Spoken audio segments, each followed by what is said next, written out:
Good afternoon, everyone, and thank you for joining our DCO SOSSEC Cyber Talk.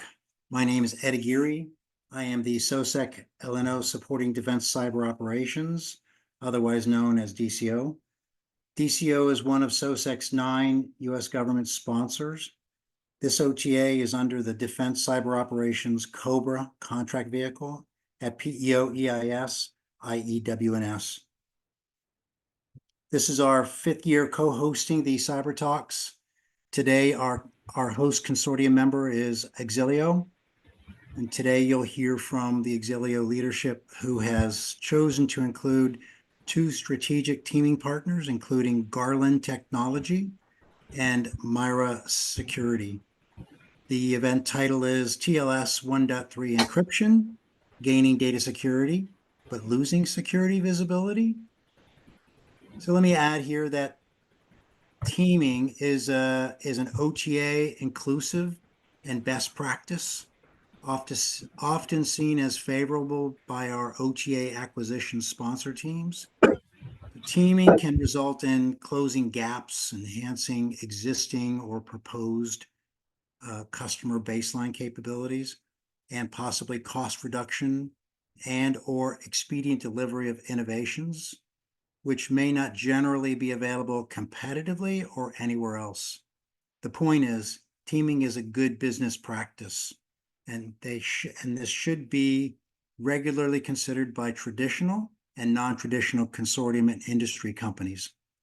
SOSSEC, our government sponsors, and the SOSSEC OTA specifically encourage the inclusion of teaming where appropriate.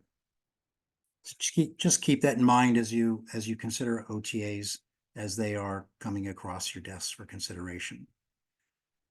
Today we have a great lineup of speakers.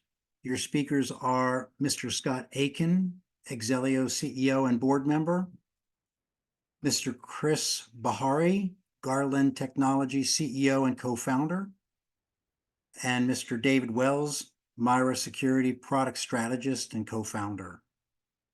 An important element for these cyber talks is engagement and audience participation.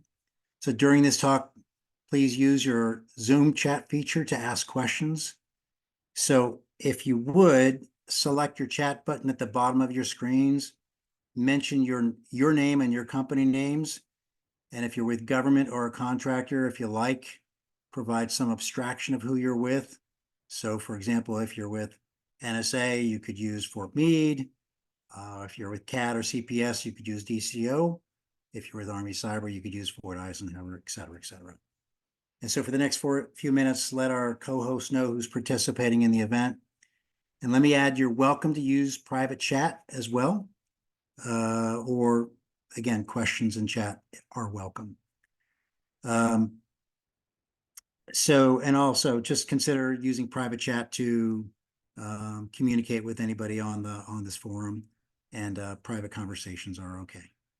Our host teams will be monitoring for your questions in chat, so they'll bring up your questions either during the talk or at the end when Q&A comes up. So I want to remind everyone, except for our speakers, keep your microphones muted and cameras off during the talk. Axellio and their guest teams will have an open mic at the end of the talk. When that time comes, if you have a question, unmute yourself, introduce yourself and your company name, and ask your question. At the end of the Q&A, I have a few things to say about the SOSSEC consortium. So we'll get to that point not too long from now. But at this point, I'd like to turn the mic over to Scott Aiken, CEO and board member at Axellio. Scott, over to you. All right, thank you, Ed. And also to SOSSEC. We appreciate the opportunity to be here today, and also appreciate those that are joining us today online. We're going to try and keep you entertained with some riveting encryption discussion for the next hour or so, and we'll kind of go into questions after the talk is over. But today we're joined, as Ed said, by Garland and Mira. We're going to discuss the TLS 1.3 encryption paradox and discuss how strengthening our end-to-end encryption with TLS 1.3 to see if we're also limiting our cybersecurity monitoring capabilities. We'll get to questions towards the end, but please do, once again, feel free to use that chat box. We'll answer the ones that we can during the talk through the chat. If there's some of them we need to talk about in detail, we'll pull those together at the end to make sure that we're keeping this flowing. But let's first start by introducing the team. So today I'm joined by two incredible technology leaders and real SMEs in this field. So you're in for a real treat. The first is David Wells. He's the founder and the product and technology strategist at Mira. He has decades of experience in networking, cybersecurity, wireless technologies, and standards development. So welcome, David. Thanks, Scott. Good to be here. And as Scott says, I've been around for a long time doing lots of tech stuff, but in terms of TLS visibility, which is the subject we're talking about today, I was one of the co-founders of Metronome a long time ago now, and we built our first TLS visibility product in 2010. And since then, I've taken that product through Blue Coat and Symantec, and now it's back in Mira, which is a spin-off of Metronome. And our key focus is just providing visibility into TLS traffic, no matter where it is or how you want to do that in the network. So I'm looking forward to today's presentation. Awesome. Thanks, David. And also joining us is Chris Bahari, who's the CEO of Garland. Chris has over 20 years experience driving solutions for better visibility and network access. Welcome, Chris. Thanks a lot, Scott and David. Look forward to talks today. And as everybody said, my name is Chris Bahari. I'm the CEO, co-founder of Garland Technology. And in our tagline, we say, see every bit byte packet. And one of the things I always like to say is that the truth is in the packets. So one of the things when you look at performance monitoring, security monitoring, our belief is that it's very important to figure out the best way to get traffic off the network for monitoring and security purposes. And we do a lot in terms of figuring out how to instrument networks in a way to effectively monitor. So really excited about today, and focusing on how you can get visibility into TLS 1.3. So Scott and David, looking forward to our conversations. Awesome. Thanks, Chris. Really appreciate you both joining us today. And as Ed said up front, my name is Scott Aiken. I'm the CEO of Axellio. I've also spent a couple decades in the cybersecurity space, both on the commercial and the government side. And for those of you who haven't heard of Axellio before, we're a small, innovative, non-traditional U.S. Defense business. We're based in Colorado Springs, and our mission is to control data overload in time series analysis systems. We do this through innovative storage and distribution software. And we were fortunate enough back in 2020 to be awarded through SOSSEC our first Army contract, which was the Garrison Defensive Cyber Operations Platform V3 prototype contract. Most of you know this as GDP V3. Since then, we've continued to support PMDCO through three other contracts, all through SOSSEC, and are currently executing on the GDP V4 contract today. And still supporting V3 and V4. So our software allows our customers to redefine how they do collections and analysis. The software offers simultaneous read-write capabilities at over 100 gigabit per second in a off-the-shelf one-use server. So we'll get into some of the details and how all that works later on, and how that is working for particular solution that we're going to talk to you today with Garland and Mira. But let's get going and get into some of the meat here. I think you'll all agree that secure end-to-end data encryption is essential to safeguard our data. However, this encryption creates a paradox. That same encryption that safeguards our data also limits our visibility to our cybersecurity solutions. network monitoring tools, forensics, and all kinds of tools that we could probably list for the next couple hours. Prior to TLS 1.3 coming on the scene, most organizations were generally able to monitor and analyze their encrypted content that are originated or terminated in their network. For instance, with TLS 1.2, this was easily achievable if you didn't have forward secrecy enabled. But with 1.3, things got significantly more challenging.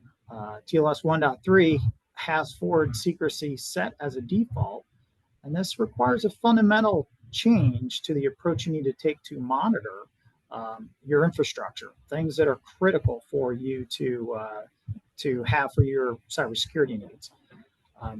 We've seen many reports of organizations wanting to enhance their security, offered by 1.3 because it has some really great tools in it. They've implemented it and then needed to back it out because they didn't fully understand all the ramifications to their monitoring infrastructure. We're here to try and help you understand the challenges and offer up some potential solutions as well. So let's get to some questions. The first is for David. Based on your experience over years building and implementing encryption technology, why is decrypting traffic so essential for security monitoring? Thanks, Scott. Well, I think the primary reason today is that anything that matters is encrypted. So if you go back 15 years, 10-20% of the network was TLS traffic. Today, 90x% of it is encrypted, and anything that matters is encrypted. And TLS does a very good job. I mean, it provides end-to-end security as well as authentication that you're talking to the server you think you're talking to.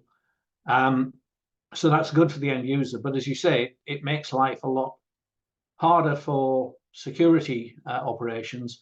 And in some ways, it makes it easier for malign actors. It's easier to hide attacks inside encrypted traffic.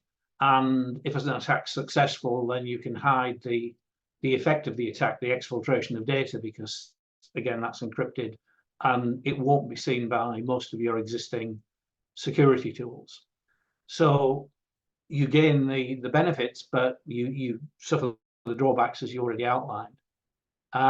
Without the ability to look at the unencrypted data that's flowing across your network, you lose multiple capabilities. Your security functions such as malware detection, phishing detection, data loss prevention, almost all of them will either not work at all, or they're very limited in the capabilities they can offer unless you can see inside the encrypted traffic. So the bottom line in an enterprise today is if you don't have visibility into encrypted traffic, you're flying blind. And it makes it much harder for security as well as for fault finding and troubleshooting as well.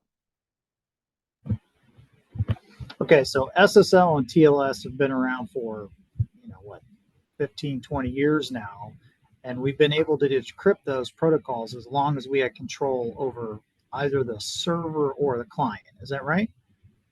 Right. So SSL and TLS are both secure in that you can't do an uncontrolled man-in-the-middle attack on them.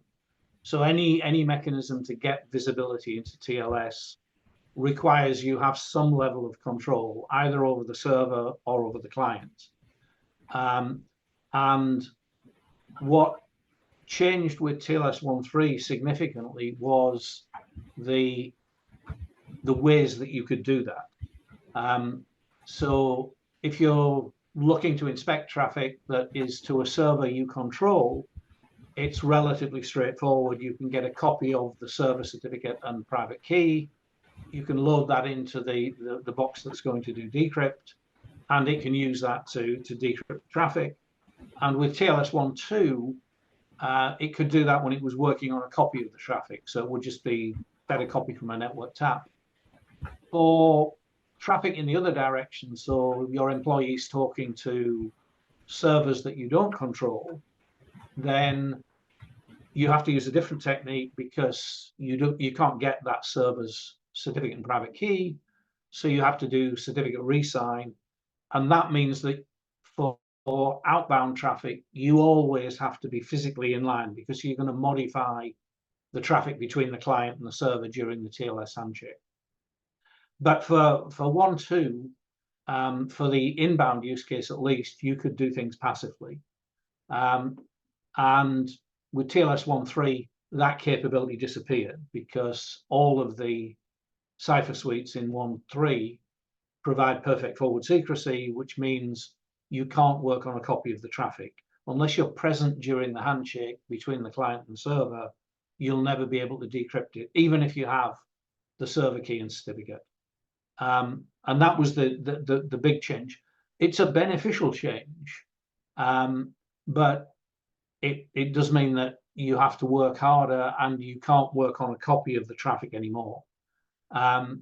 So yes, I mean, TLS 1.3 made things change quite a bit.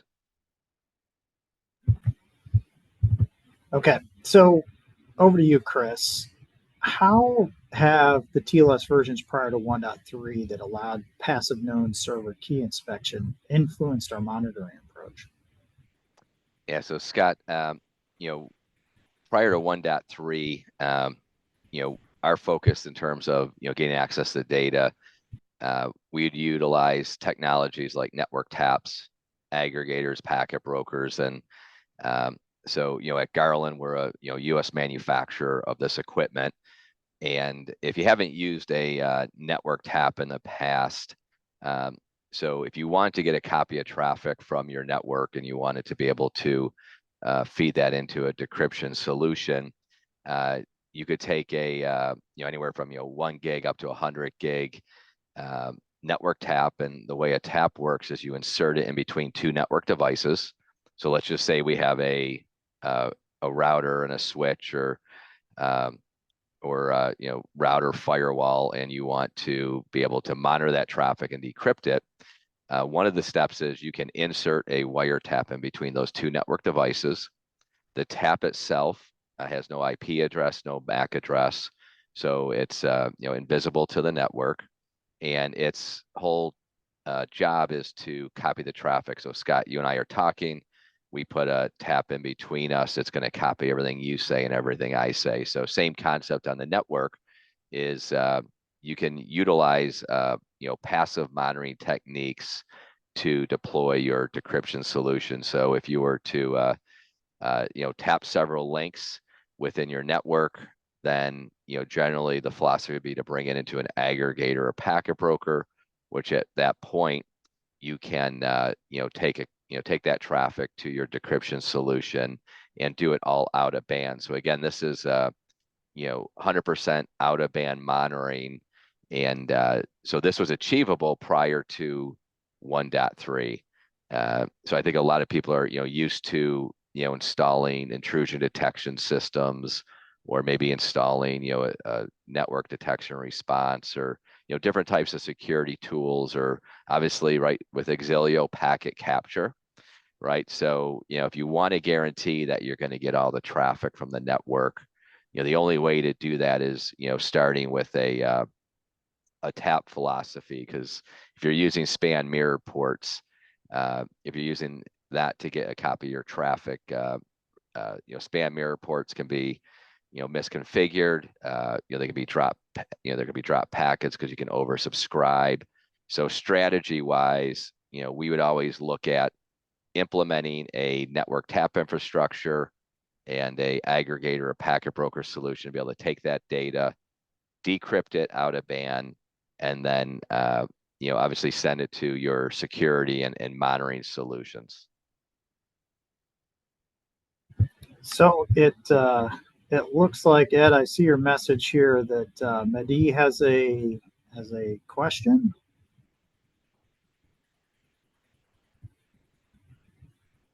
Question out there, or we want to save it to the end?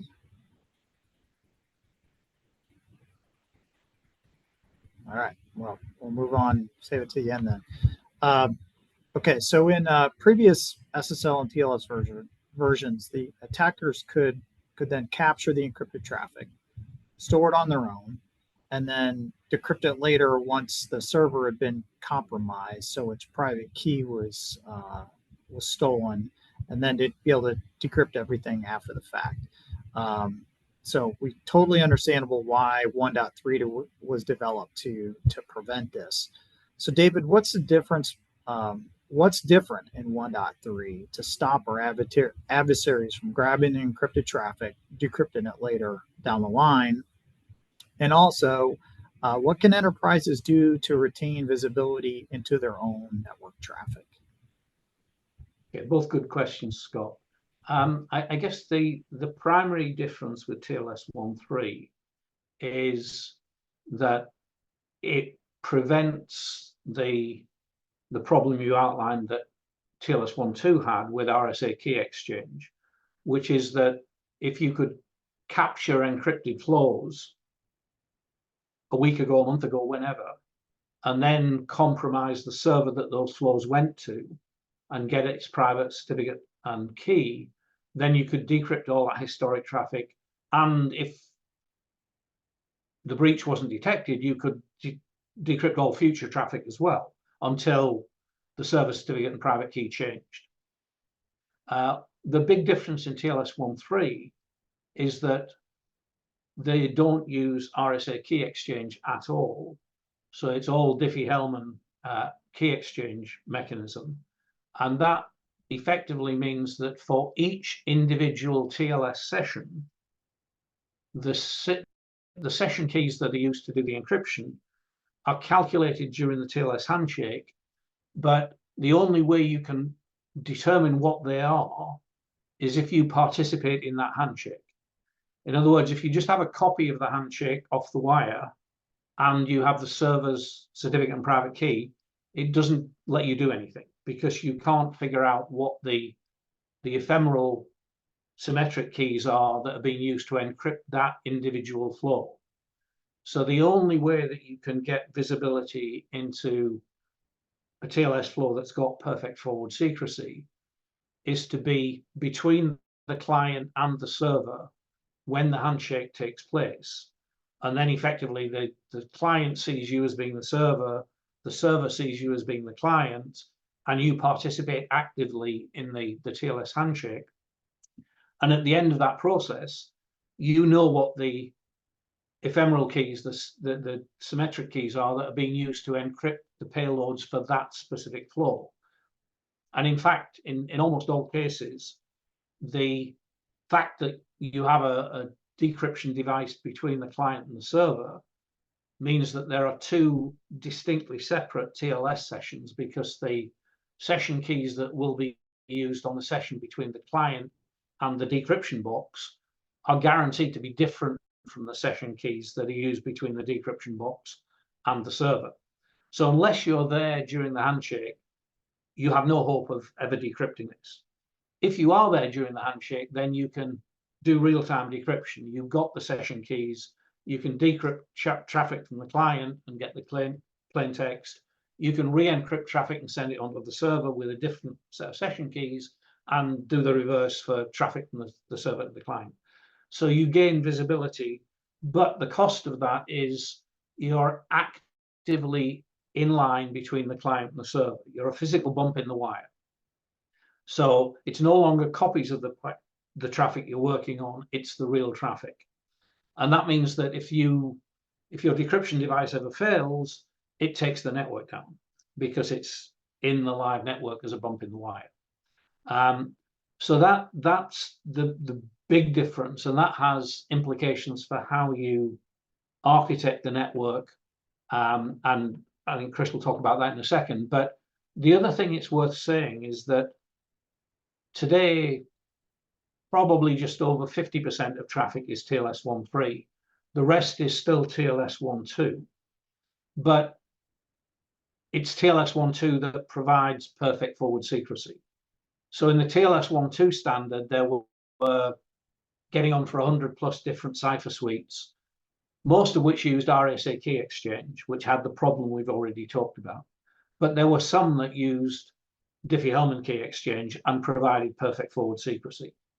And recommendations for a well-configured TLS server today are that you only support TLS 1.3 or TLS 1.2 but only TLS 1.2 cipher suites that give you perfect forward secrecy. So anyone who's running a properly configured server, even if it's running TLS 1.2, it's exactly the same as if it was running 1.3. There'll only be cipher suites with PFS. Therefore, you have to be in line between the client and the server.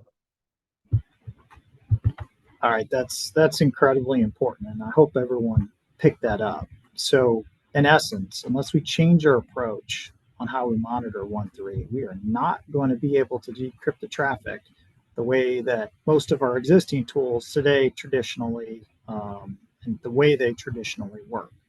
So 1.3 requires decryption devices to be an active component in the encryption chain, meaning all your tools you have that currently do their own decryption. If one of them fails, that takes down your network from that point going forward. That's a big point, and I think this is one of those key reasons why a lot of people have went down the path of 1.3, had some trouble, and then backed it back out. So through proper planning, and we'll get into how we can help here in a few minutes. But Chris, when we're looking at how we do an approach to monitoring enterprise traffic, while we're using 1.3, what happens to the performance of the network and the applications when we throw all this potential inline decryption in play from all these tools? Yeah, so when you move to 1.3, as you talked about, Scott and David, you have to be physically active in line to be able to achieve this. So again, we talked previously, folks would typically use an out of band approach. So you could put a tap in and non-intrusive, and get a copy of that traffic. So it's a very standard approach. So as you mentioned, now that people are moving to go actively in line, you always have to balance network uptime with security. So if you want to be able to achieve TLS 1.3 decryption, but also look at making sure you're maintaining and guaranteeing network uptime, the technology that we use is called a bypass tap, is the fundamental tech. And so bypass tap technologies, if you're not familiar with it, it's different than a passive tap. So as I mentioned, a passive tap, traffic flows through it, and we provide a copy. When you start deploying active inline devices, we have external bypass tap technology that allows you to essentially take the network traffic, bring it into the tap, and then instead of just passing the traffic on the live network, we'll bring the traffic into the tap. We'll then pass it through your inline device, and we do that in both directions. And what's nice about the bypass tap, it now gives you full control to maintain and support the inline device. So, as an example, if everything's running fine and you need to do some updates, or perhaps you need to do some troubleshooting, or maybe you want to update a appliance, an inline appliance that you're utilizing, you can do this with a bypass tap very easily. So I can take an inline device that's deployed, and with an external bypass tap, I can actually go to the bypass tap and say, take the inline device offline. And at that point, you could do your updates, or maybe you have to do some maintenance, or you have to do some troubleshooting. So it gives you full flexibility and control. And the days of just having out of band monitoring is really going away. So when we talk about deploying inline devices, it's not just the decryption solution, but there's a lot of products that are deployed in line, like intrusion prevention systems. You may have your web application firewalls. You may have your IPSs, DDoS. So there's a lot of different appliances now that are deployed actively in line.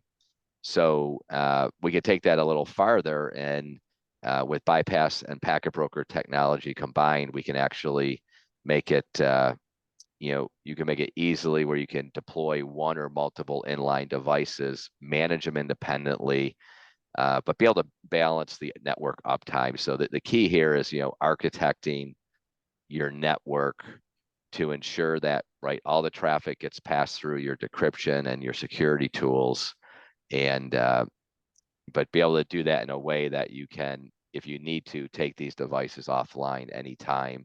And again, it could just be for troubleshooting, right? So if you decrypt traffic, pass it through another device, and then re-encrypt it, and there's a network issue, you can easily take those offline momentarily just to, figure out what's going on. So again, our focus is, figuring out the best way to connect up your security stack, which can involve your out-of-band tools as well as your in-band. So it's, it's critical that, the infrastructure piece is taken care of, because that's what will allow people to sleep at night, that, they're not going to get a call and, the network's going to be down and there's nothing they can do about it. By putting this infrastructure in, it gives them 100% control of their security tools and monitoring tools, with, achieving the network uptime that everybody expects these days.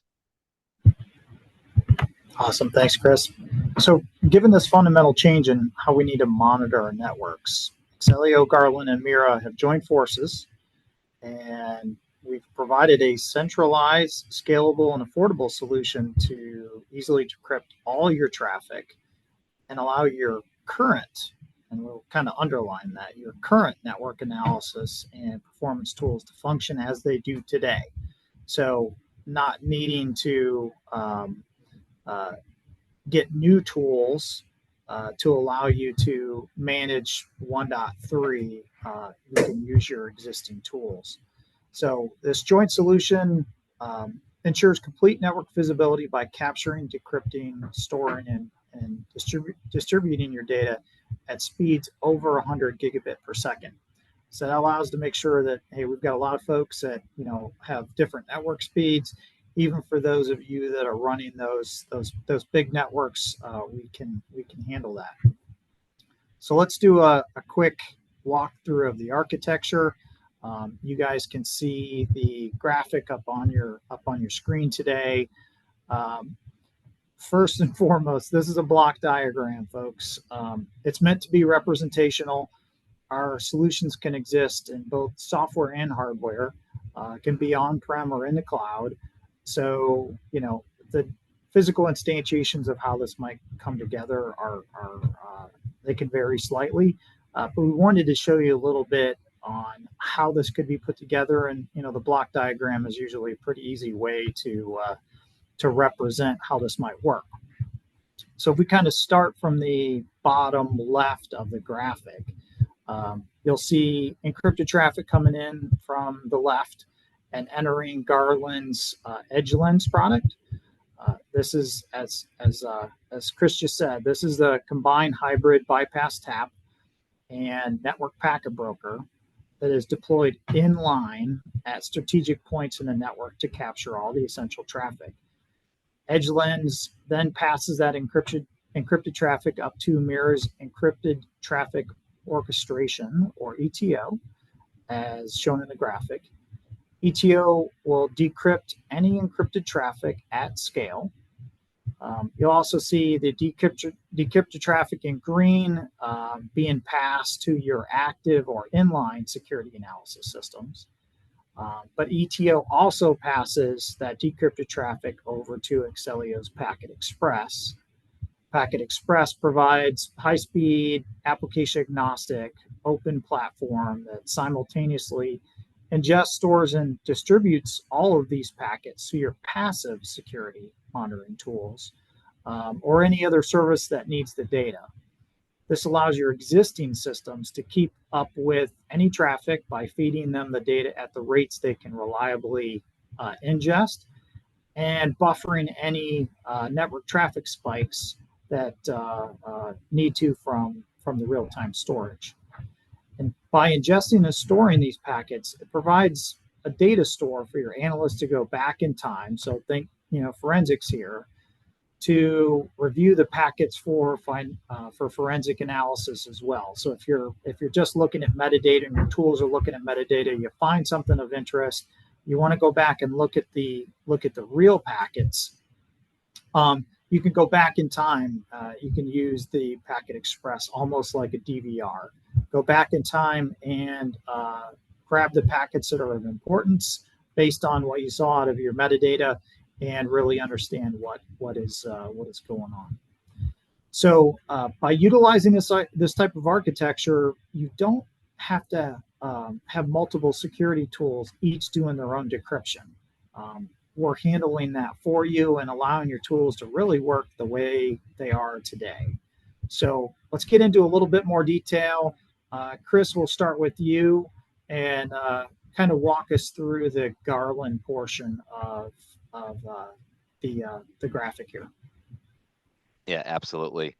So, as Scott was talking about, so think of Garland Technology as your infrastructure play. So we're getting physically connected, actively in line between your network devices, as shown in the diagram.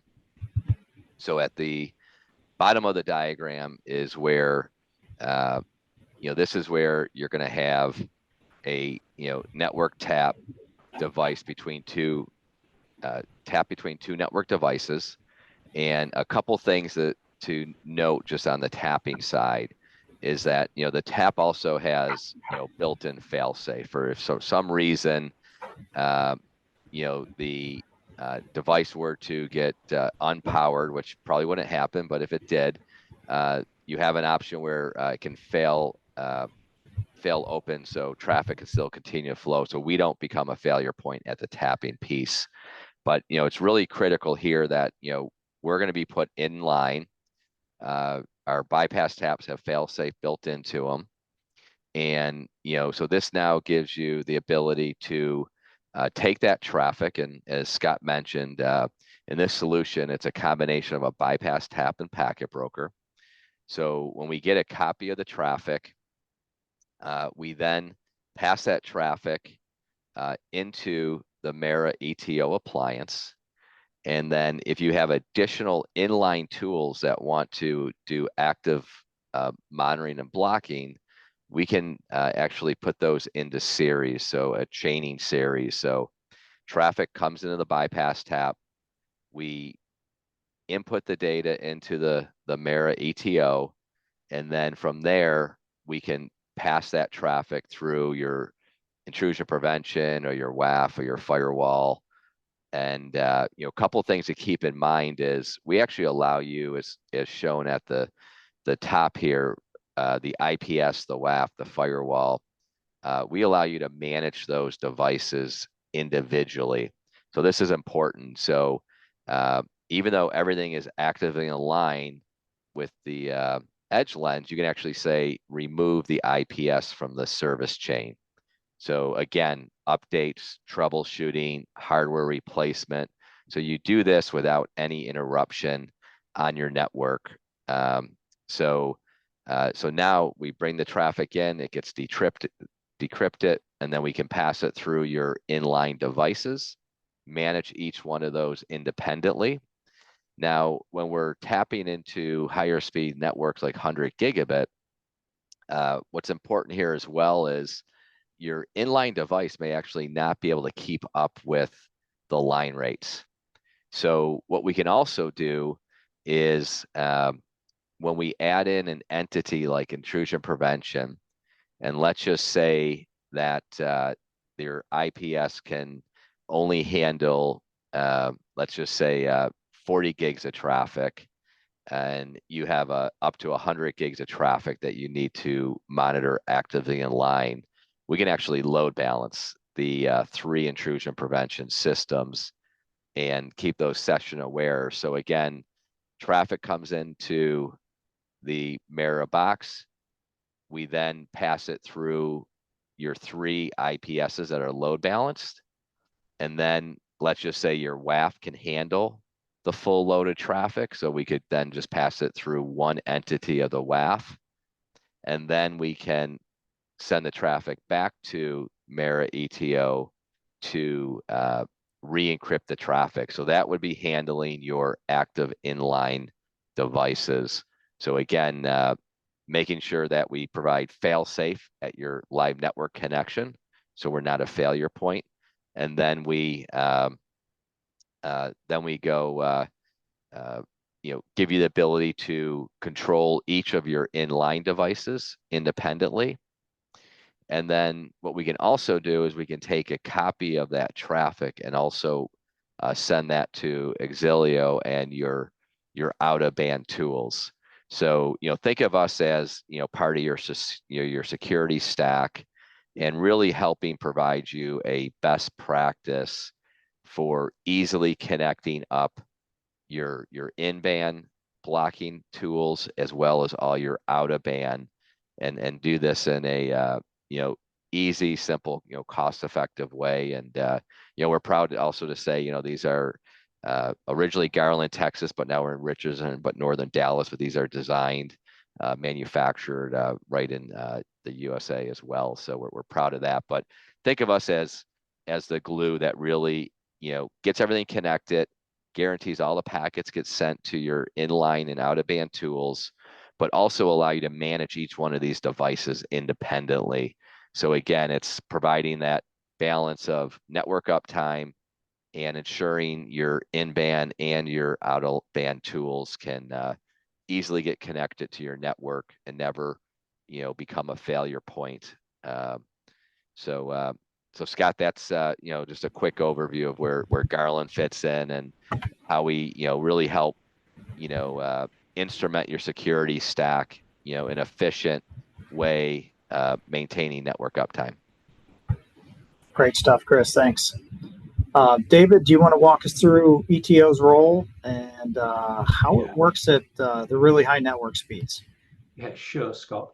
I think one thing I'd just pick up on that you mentioned earlier that I think is important here is that in the solution that we're looking at, the ETO, the Mira product, is doing the decryption encryption, and everything after that, everything above that in the picture, is receiving decrypted traffic. And you made the point earlier that you don't want to have multiple security tools each trying to do decryption because they're all in line. And that's a valid point. If any one of them fails, it breaks the chain.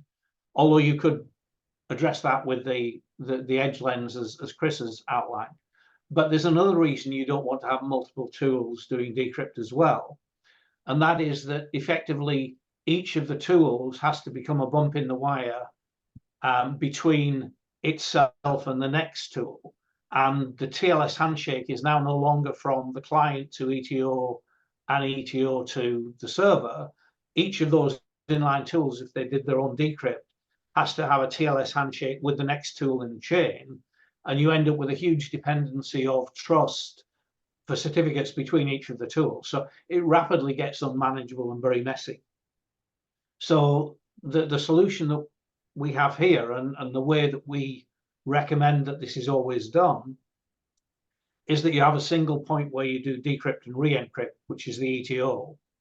And then the tools themselves never need to worry about decryption and encryption, which means typically they'll run faster anyway. When you turn on their capability, if they have it, to do decrypt, it slows them down.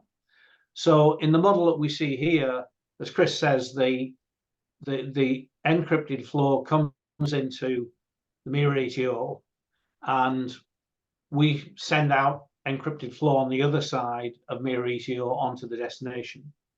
During the TLS handshake, that communication needs to take place between the client, ETO, and the server.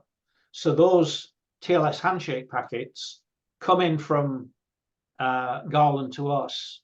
They go out from us to Garland and off to the server during that handshake. So the tools don't see the TLS handshake at all. But once the handshake has taken place and we're decrypting, the tools then just see the decrypted flow. so that the tool doesn't get confused because it sees a TLS handshake and then it gets unencrypted data. It just sees a TCP flow that contains unencrypted data. So it makes life very simple, and you don't need any special software on the tools themselves. As Chris says, you can use the chaining on inline tools attached to us. By default, Mira ETO only supports a single inline tool. So using the edge lens, you can expand that to a chain of inline tools. And then ETO also provides interfaces that can feed what we call passive tools. So that would be something like Axellio. So in this picture, you can see the feed to Axellio comes from edge lens, which is a perfectly valid way of doing it. But you could also take an interface on the ETO itself and connect that direct to edge lens if you wanted to, and it would give it the passive feed. The difference between inline tools and passive tools is that the inline tools could modify the data while it's decrypted. And then that modification, when it comes back to ETO, will be re-encrypted and sent on to the destination. So effectively, what the client sent is not going to be what the server received, and vice versa. Now, for a lot of applications, IPS, for example, that's exactly what you want. The IPS is going to remove a threat and protect your security. But there are some environments where modifying the data while it's decrypted is against the regulatory regime that you're working within. So financial services would be a good example of that.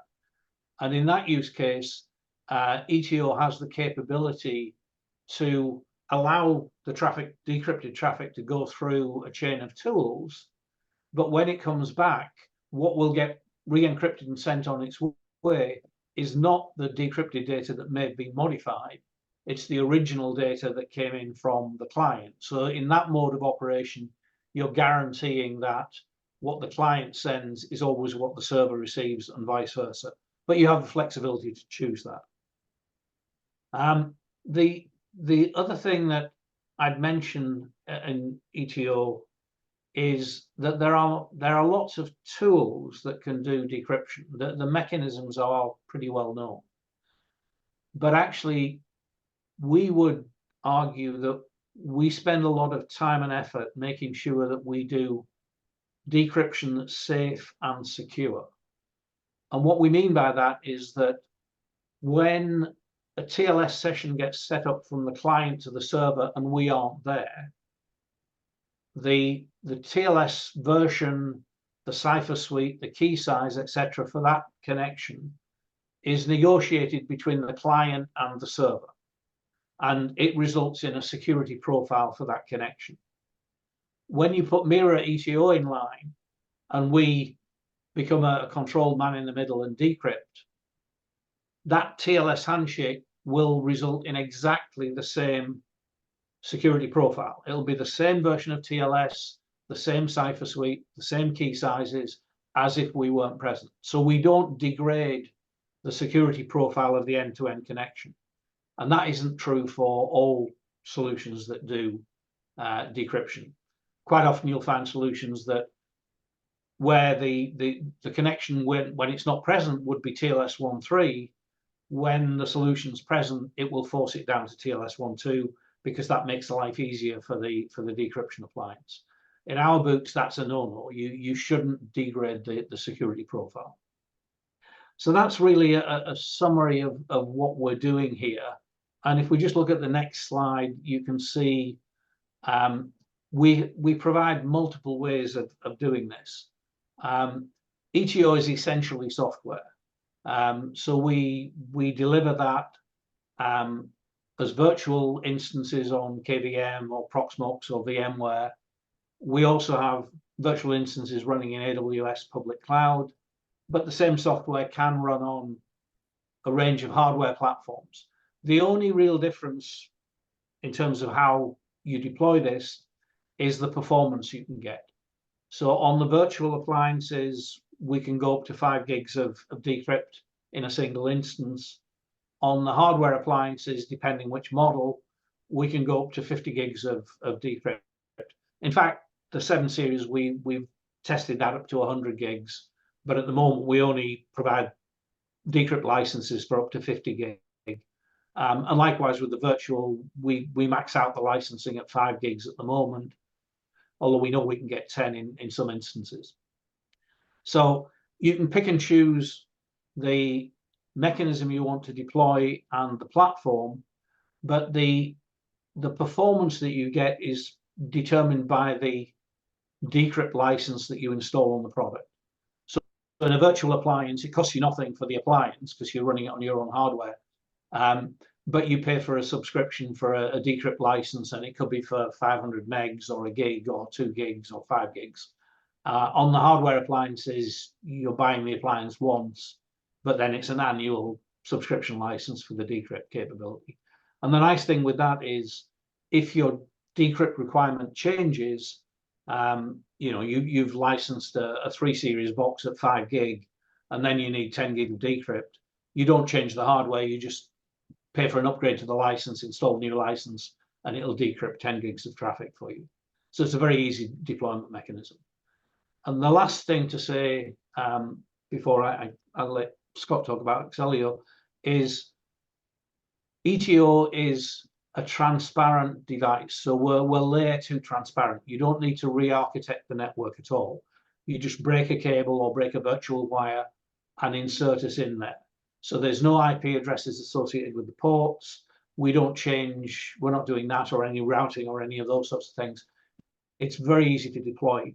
And if you're using tunnels or VLANs or VXLAN or whatever to create overlay structures in your network, we handle all of those transparently. You don't need to terminate them and re-originate them. We just become a bump in the tunnel the same way we're a bump in the wire. So hopefully that helps put in place what we do. All right, thanks, David. So on the Axellio side, you'll see our portion kind of in the upper right-hand corner of the screen there. Packet Express forms a buffer between the collection and the decrypted infrastructure. It ensures that your monitoring applications you're utilizing today sees the right traffic at the speed that they can consume. So if your network gets a spike and it spikes up to 40 gig and your tools can do 30, your tools are not going to get overloaded with data. But let's kind of take a quick look at the innovation behind Packet Express and how it works. For decades, industry struggled with the read-write challenge. You could read, but you couldn't write, or you could write, but you couldn't read. And it didn't really allow for simultaneous reading and writing to disk, which fundamentally created a slower and bulkier solution. It's no longer the case, with where we need to be as a country, as a nation, as companies operating out there, because we're all operating in the high-speed world. We need our solutions to be keeping up with these really high network speeds that we're seeing today. So Axellio innovated. Our software enables extreme high-speed, multi-petabyte, and simultaneous read and write storage that captures and distributes any time series data. Obviously, we're focusing on the network packet side here, but we could do any time series data, audio, video, RF, you name it. As this is time addressable storage, we can store and distribute multiple streams. So this radically speeds up your analytic processes. So we've buffered and decoupled your ingest from your distribution. So if you've got multiple analytic tools that need the same data at the same time, they can come in and grab the same data at the same time without any speed impacts on your ingestion side. And then you can push the data, you can pull the data, you can allow your tools to say, hey, only give me X amount of data, so that that buffering capability that Axellio provides can ensure that any spikes in network traffic speed don't once again come down and hit your tools the way you don't want them to be hit. So that buffer offers a lot of capabilities to make sure that all of your tools are operating at the best speed that they can. On the passive cybersecurity monitoring side, Packet Express ensures that any number of monitoring applications can see, just what they want. And they can do this up to, we can collect, like I said before, in a 1U, 100 gigabit, and then we can distribute 200 gigabit to those tools. So this can really operate at high speeds. We have a licensing model similar to what David just spoke about, where we're not going to charge someone that's only running 10 gig the same price as we charge someone that's running 100 gig. So we allow for to ensure that you're only paying for what you're utilizing. The data can be stored as long or short as you want. It allows you to rewind and replay the traffic for repeated in-depth forensic analysis if needed. It's basically a DVR for your packets. It gives your cybersecurity analyst immense power to track down anomalies in the network, test out possible security mitigations prior to pushing something out to your larger network. Gives you just a lot of flexibility. It also has the ability to compress and encrypt the data as well. So we're talking about, hey, we're getting a copy from EdgeLens over, it's decrypted, we're looking at it. So now we have another big data store of decrypted data. Well, not necessarily, because we can encrypt that data as well, making sure that you're not leaving anything on your network unencrypted. So it offers the ability to compress that data as well. So depending upon the formation of your packets and what you're pulling in, you can get some decent compression ratios in there, allowing you to store a lot more data than what you need. You can archive data off of the real-time tier as well, giving you a longer look back if that is needed for your particular business. So those were kind of the prepared kind of questions that we had. We wanted to run a little bit, right around an hour, and we're sitting at that stage. Let me first open it up to Chris and David to see if they have any last comments, and then we'll take a few questions if anyone has some, and then we'll get it turned back over to Ed. So Chris, any last comments? Yeah, just obviously if folks have any questions about best practices for connecting up security tools and best way to get access to that data, as I started with, I think everybody agrees, right? The truth is in the packets, and so as a combined effort, and Ed mentioned this too, we're a piece of the puzzle. So we're very much about the foundation, the physical layer, maintaining network uptime, and so our whole practice is around network instrumentation of connecting monitoring tools, security tools, performance monitoring, packet capture, and so if anybody wants to dive into those topics in more detail, feel free to reach out anytime, and really appreciate everybody's time today, and appreciate Ed getting this coordinated. Great, thanks, Chris. Guys, I do have a question. So, and this is Ed from SOSSEC. So given the customer, let's say the defense area, let's say these cyber protection teams, let's say they're more so doing far more forensics analysis than real time, whether it's on, in the field or on the BDP. Let's just assume most of it is, if not the majority, is forensics, looking back at the past. What you're talking about here really lends itself exceedingly well to getting into the real-time area. Is that a fair statement?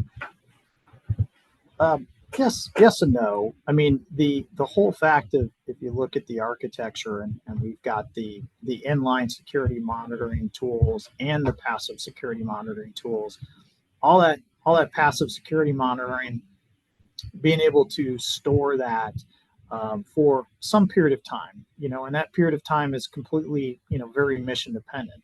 By storing that in Packet Express, that gives you your look back, right? So you've got tools, you've got, everyone is utilizing multiple passive security monitoring tools these days, sometimes over even 10 of them. Most of them are looking at tools that are looking at metadata.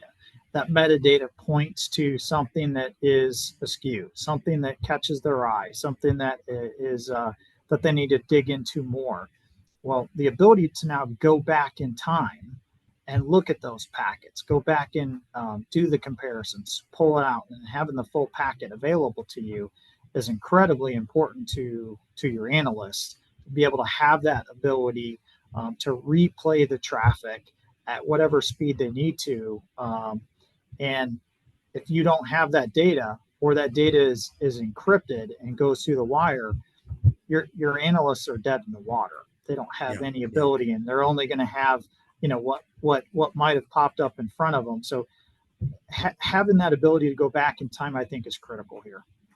Sure. So back in time is critical. Agreed.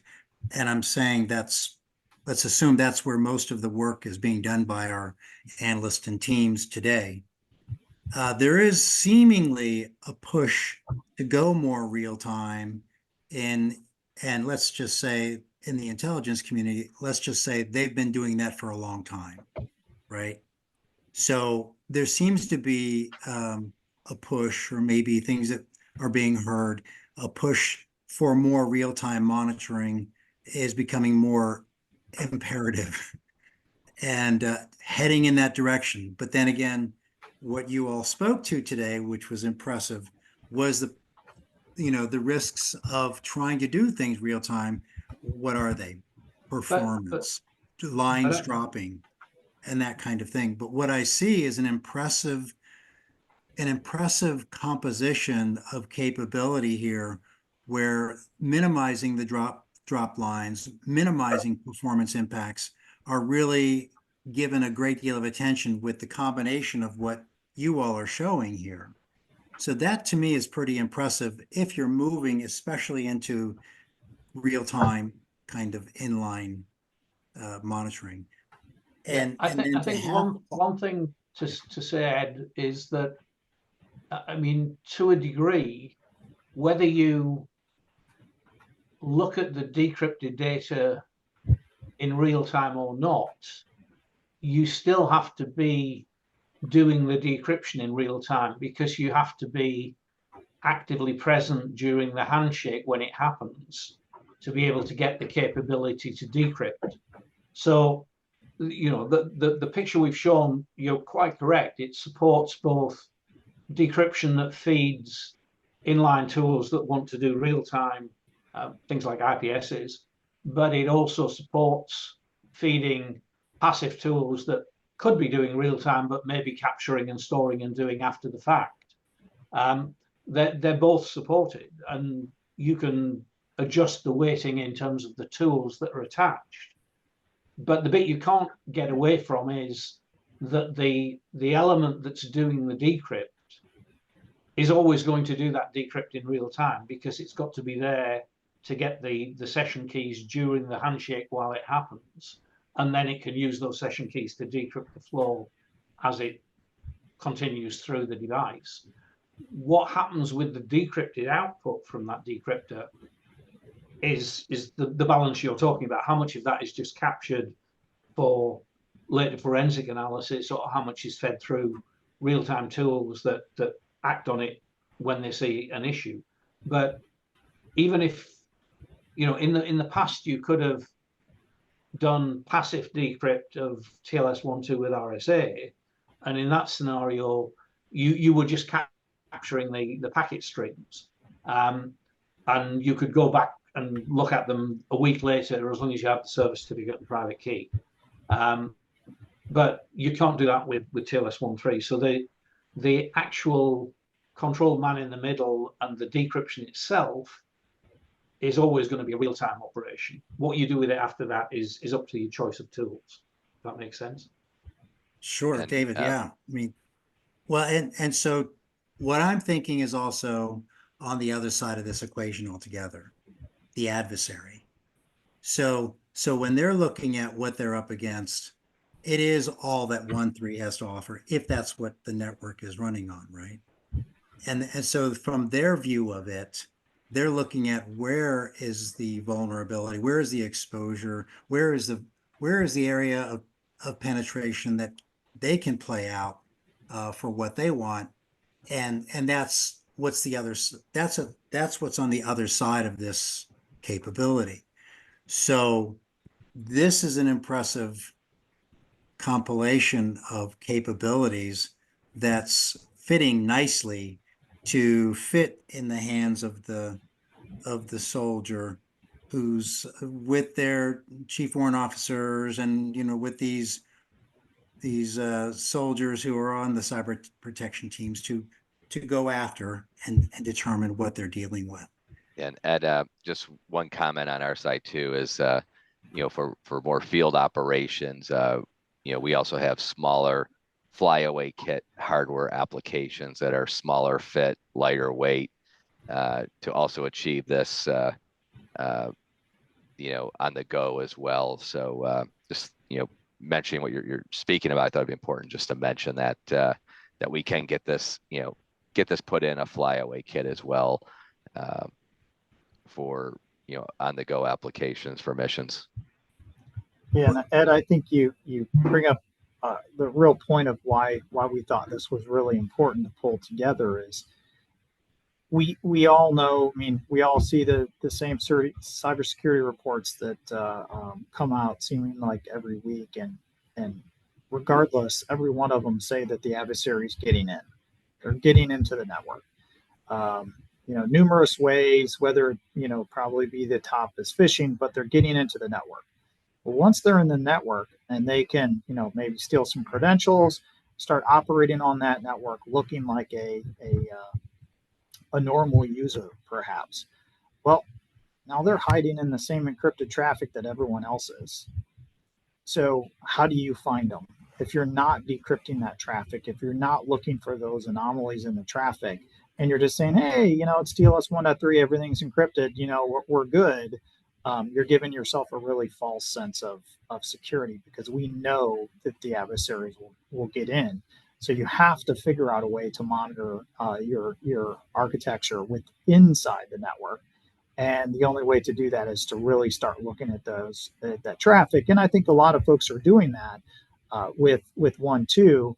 When you move to 1.3, this is why we felt it was really important to make sure that folks can still utilize those same tools they're using today to look at their internal network monitoring, even though going to 1.3 helps them with additional security.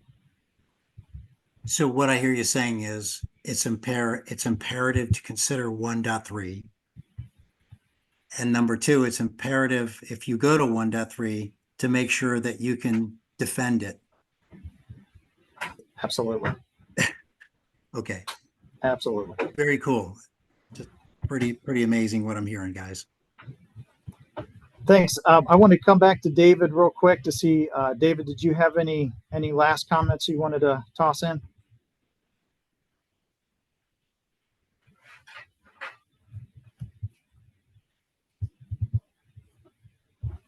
All right.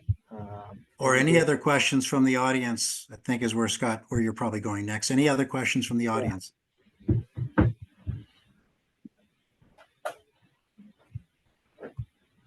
Very good. Okay. Well, let me, for Axellio and Garland and Mira, let me thank SOSSEC for giving us the time to present today. Ed, I appreciate you reaching out for this. This was great. And to all the audience, You'll see on the screen specific contact us information that you can utilize to reach out to any one of the three companies. We talk often, so if you reach out to one of us, we'll certainly talk to the others. And for those of you on the SOSSEC distro, you'll get a copy of the presentation materials here. If you're not part of SOSSEC and you reach out, we'll be more than happy to provide you with the information. So, Ed, I'll turn the floor back over to you. Sure. Yeah, If my you could apologies for dropping off then, but I just lost power, but it's back now. Thanks, David. Did you have any closing comments? No, other than thank everyone for attending, and if you've got questions, use the links in the slides, and we'll be happy to talk. Okay, Ed, back over to you. Okay, Scott, thank you. David, thank you. Thanks for jumping back on. So let me just close this out here. Let me just share. SOSSEC does welcome participation in companies, our members actually hosting these events. Consortium membership is required to host a cyber talk. Reach out to myself, and we can discuss getting on the schedule for yourselves to host a cyber talk. These events are intended to be informational and educational, and less so salesy. So that's kind of the intent of a cyber talk.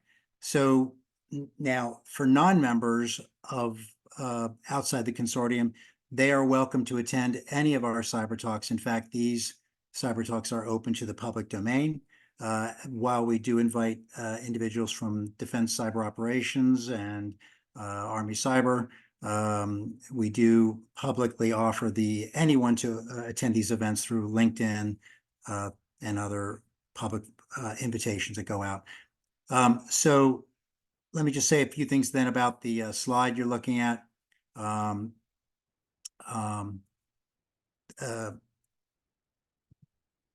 The benefit of participating in membership is getting access to OTAs from 9 of our government sponsors across the Air Force, the Army, and NGA. Teaming is it's actually a requirement of the OTA. So if you're traditional, you're required to have a certain contribution by non-traditionals. And if you're a non-traditional, as you saw and heard today, this is a great example of teaming where the value is extremely high for a capability to be used with the benefit of multiple non-traditionals contributing to the capability. So this is a great example of teaming. So I want to commend Axellio for that. So the process for these OTAs are very streamlined. They can be very, very fast. And because the government is the government, they still can take quite some time. And with government funding the way it was the last 18 months, it has been a great demonstration of how slow things can actually be. So there's also flexible treatment of intellectual property that we administer when we negotiate a contract for a down select member on an award. And there is an option we have on this particular OTA that with the approval of the DCOPM, outside government agencies can make use of this OTA. So we have a number of examples on the COBRA OTA where other organizations have come and made use of the OTA, but it operates the same as if DCO is operating it. And then we also have a very a value added feature of our OTA, which most OTAs have now, is the ability, if the prototype is successful, the government can take it to production or mission if it chooses, and it can also proceed with an ATO for that deployment. So with that, if you're interested in membership, feel free to go to the Join tab on the SOSSECinc.com and follow the instructions there to apply for membership.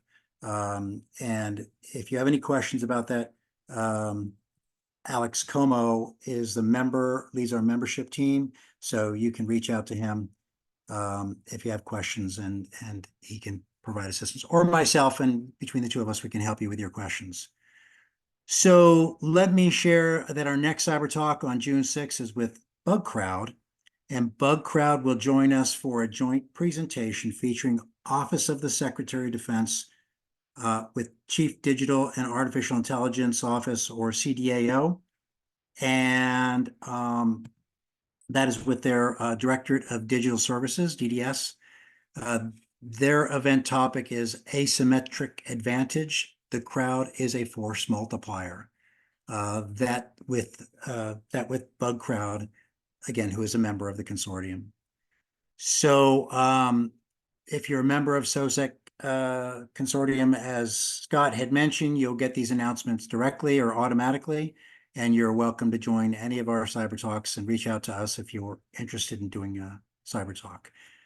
So I want to thank Axellio, Scott Aiken, Garland Technology, Mira Security for today's Cyber Talk and leading this teaming discussion in support of TLS 1.3. Guys, very interesting, very strong, very comprehensive, and actually for a technical area of a topic, very well presented to follow. So I appreciate for our audience and for the recording of this event, which will go out to all of our members tomorrow. And so that will be posted on our website about midday tomorrow. And anybody can go there in the public domain. There's a public side to our portal. And there's also the member side who can reach out to get a copy of these slides. If you're interested in a copy of the recording, reach out to any of the Axellio folks that are on this distribution, and they can get you a copy of that recording. We'll provide that to them by the morning. Okay, we'll remain on the session for a couple of minutes for our audience remaining. If there's any questions, feel free to ask. But otherwise, I think we're completed for the day, and I hope no one complains about getting back 40 minutes to the day. Any questions from anybody about any of these companies, what you heard, SOSSEC? Any questions?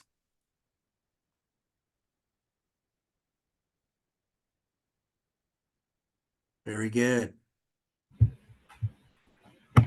David, got to show us a way back to your front door out there across the big Atlantic. Hang on a second. Scott, thanks very much.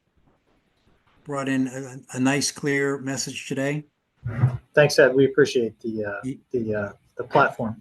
Very good. I don't hear any questions, so I think we're done. All right. Excellent. All right, guys. Appreciate everybody's time. Thanks, Ed. Thanks, everyone. Bye-bye.